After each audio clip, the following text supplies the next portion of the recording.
Sky, but the night is calling, the night's calling me.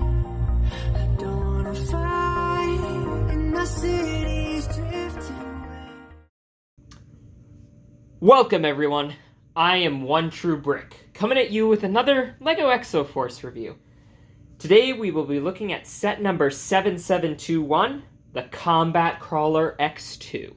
Something I really want to quick mention, something that's interesting about this particular set number, and something I forgot to mention last week in the Golden Guardian review, is that the numbering system starts with a 7-7, which is the same numbering system that was used in last year's Exo-Force lineup, rather than the newer numbers that start with an 8-1, which makes me wonder if they just use them because they were some of the first ones designed, or if these sets were originally intended to be part of Exo-Force's first lineup. And as we continue looking at this, you may start to notice why I notice this.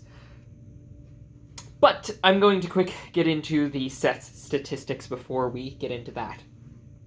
This set was released in 2007. It had 581 pieces and retailed for around $50. Despite the fact that this is also a special edition set like the Golden Guardian, it doesn't really get hiked up in price that much, and you can usually find it for about $60. As for why, it may be because it wasn't particularly story prevalent, or it may be because, once again, LEGO can't seem to make a good spider battle machine. I don't know what it is about this particular build design, but I haven't really liked their larger spider designs, neither the Striking Venom, and I'm not the hugest fan of the way that the spider portion of this set is built. That doesn't mean, however, that I dislike the entire set. It has its strong points and some weaker points, and then just some weird points altogether. Real quick, let's take a look at this, though.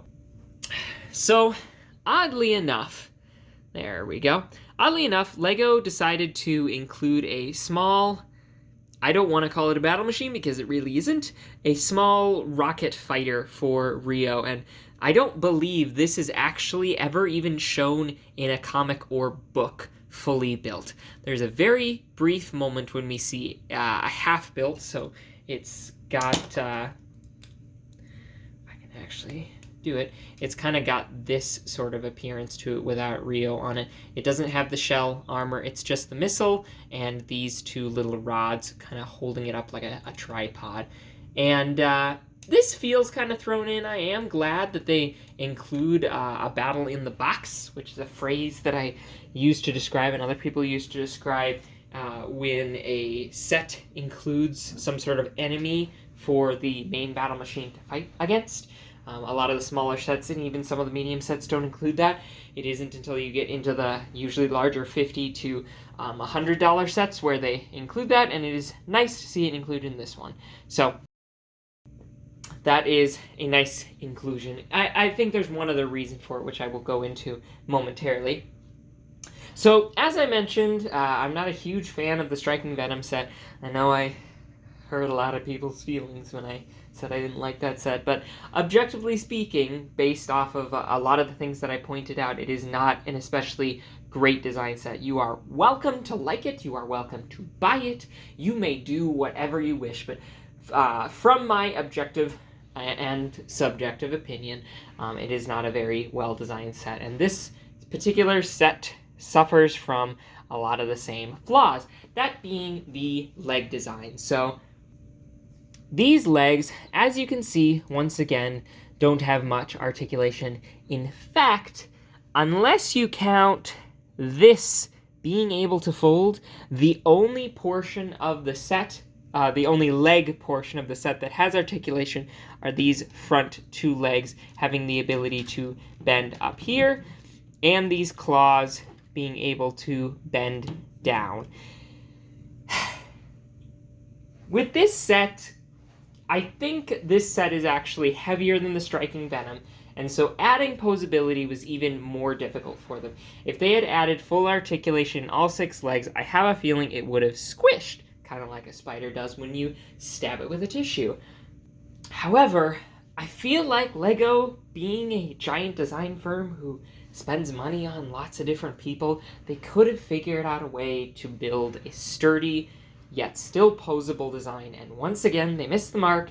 In some ways, even worse so, not having articulation in the back legs. Even the Striking Venom had that. So I'm going to take off a point for that. However, it makes up for it in some other areas. Most namely, there is articulation in the front here with the ability to move these claw arms. And then also, this turret can rotate and has an actual working function, unlike the disc launcher included in the Striking Venom. Some interesting things that I've noticed about this set that kind of make it different from other sets of this series is that it has a lot of theming reminiscent to that of other themes. Most notably, this back portion right here, which, if I turn it around, you will see has like this little cage area right here that you can actually take Rio and drop him into. It's like a little capture pod for it. This particular section of it has a lot of theming reminiscent to that of Castle. It has bars, it has spikes, it has these kind of like fire things coming off the side and little gaskets and stuff, and it doesn't feel very mecha like a lot of other sets from these waves. Now, I am aware that this particular year has a lot of theming that's reminiscent of ancient design, with it being the Golden Cities, an ancient building. However, it didn't feel right that the robots had any of this ancient design, because they built their own battle machines at the time of the battle. They are continuously building them, whereas Exo-Force, with the exception of a couple, primarily pulled their battle machines from inside the Golden City. So I found that interesting. I haven't spoken with the builder of this set in a while. I have actually spoken to, I don't have his name written down. I think it's Mark Stafford. I spoke to him a couple years back about some of the LEGO Exo-Force designs that he had, as well as some of the story. I didn't particularly ask about this set, though. I wish I had. If there was any inspiration from other themes, and if this set was designed separately from the rest of them, which would definitely make sense considering its number. So the last major feature of this set, other than the fact that there is also a trigger right here, which doesn't have a missile in it because it's over here. Woohoo. Let's see if we can get that to go in. There's a trigger underneath here. You can pull it, and it fires a missile. Pretty straightforward. I do wish LEGO had a little bit more creativity with the projectiles and functionality with the weapons that they had in the second half. It's pretty much every single set has this missile launcher now, with just a couple exceptions, whereas in the first half of the year they had a wide range of different weapons. I wish they had tried something different, but whatever, it works. It is also nice to see that there are a couple of them included in the set, so you have the ability to shoot them back and forth between each other. The last major functionality of this set, if you haven't picked up on it already because of the color scheme and the very obvious yellow portion under here, if you lift these two flaps up over the top, they're kind of like security straps. This portion of the battle machine can slide off,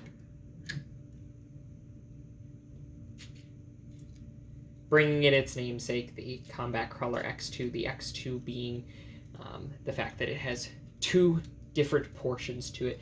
And this right here, this portion of the set, is called the Iron Condor 2, I believe. Another name that I found out from speaking with Greg Farshty.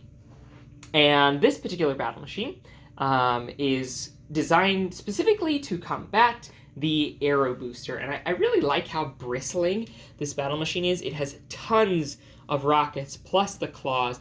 It feels like a very overwhelming battle machine. And based off what I saw in the one comic that it was included in, it fires all of its missiles at once, just kind of overwhelming the Air Booster, and then gets right up in its face and starts slashing its claws. So it's very much a barraging type battle machine. It doesn't shoot from afar, it doesn't overwhelm with numbers, it is just in your face.